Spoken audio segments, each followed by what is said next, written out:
বন্ধুরা, সিদ্ধ ডিম ডিপ ফ্রিজে কতদিন ভালো থাকে আজ এই সম্পর্কে আপনাদের সামনে বলছি কিছু কথা। বর্তমান কর্মব্যস্ততায় সময় বাঁচাতে অনেকেই ডিম সিদ্ধ করে ডিপ ফ্রিজে সংরক্ষণ করে থাকেন।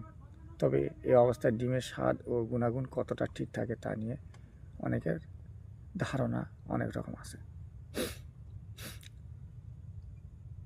হ্যাঁ বন্ধুরা, শোনেন, আজকের প্রতিবেদনের মাধ্যমে জেনে নিন ডিম সিদ্ধ করে ডিপ ফ্রিজে রাখলে কতদিন পর্যন্ত ভালো থাকবে, তাই না? একটি সিদ্ধ ডিম ৭৭ ক্যালোরির সঙ্গে থাকে ৬.৩ গ্রাম উচ্চমানের প্রোটিন। ডিম খেলে তা দীর্ঘ সময় পেট ভরিয়ে রাখে, ফলে বারবার ক্ষুধা লাগা এবং অতিরিক্ত খাওয়ার ভয় থাকে না। তাই সিদ্ধ ডিম কতক্ষণ পর্যন্ত রেখে খাওয়া যাবে তা জানা জরুরি। সাধারণত ডিম ৪০ ডিগ্রি ফারেনহাইট বা ৪.৪ ডিগ্রি সেলসিয়াসের নিচের তাপমাত্রায় সংরক্ষণ করা উচিত। আর ডিম সেদ্ধ করার পর তা সাধারণ তাপমাত্রায় ২ ঘন্টা পর্যন্ত ভালো থাকে।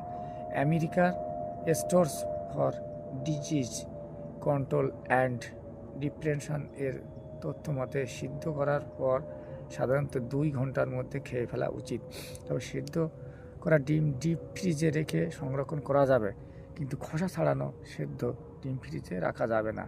সিদ্ধ ডিম ফ্রিজে রাখার ক্ষেত্রে এয়ার টাইট বাউরদি পাত্র ব্যবহার করতে পারেন।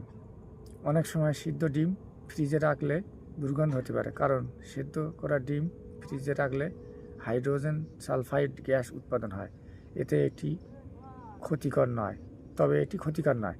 ফ্রিজে সেদ্ধ ডিম রাখলে শক্ত হয়ে যেতে পারে, স্বাদেও কিছুটা পরিবর্তন করতে পারে। তবে বিশেষজ্ঞরা বলছেন সেদ্ধ ডিম ডিপ ফ্রিজে ৭ দিনের বেশি সংরক্ষণ করা উচিত নয়।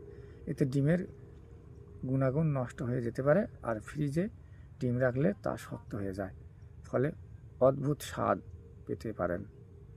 ওকে।